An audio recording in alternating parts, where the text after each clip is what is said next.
entered my teenage years and had my first kiss with a girl, I realized unconsciously that actually isn't the first time I've ever done that. That's weird. This was a very, very difficult and dark time of my life. I have been through one of the most horrific situations a human being can go through, and I'm here to tell the story. The abuse that I went through when I was a child started when I was 8 years old. I was so young, so small. It was by a man who was a trusted family member, but behind closed doors, he took a liking to me. And that is when the abuse started. Well, it was all going on in my room. It was going on when my parents were at work. He groomed me into thinking that this was normal and that what we were doing must be kept a secret, because if anybody else finds out, we would be in big trouble. Now, this man would progress me stage by stage. We would start touching each other's private area, made me feel gross and disgusting. I believe when I entered my teenage years and had my first kiss with a girl, I realized unconsciously that actually isn't the first time I've ever done that. That's weird. I started to progress through puberty, and each time I would realize that these were not the first times I'd ever done these things.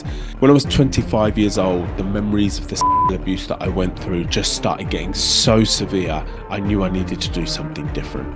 I kept having the same dream that I was that 8-year-old boy again, and I could feel his hands all over my body, and I could see how excited he would get when he got to my private area. It was like he was an animal out of control. So I went to tell a close friend of mine, and that's the first time I ever said the words about what happened to me in my childhood. Speaking those words out for the first time was so empowering and so healing. I started posting my story online on social media platforms. This is when things really started to change, because my story started resonating with people all across the world. There were always two questions that kept coming up. Number one, where was the man that did this to me now? Number two, was he still doing it to more children? I thought I must find out. So I started searching for him. I found him online and I wrote him a message.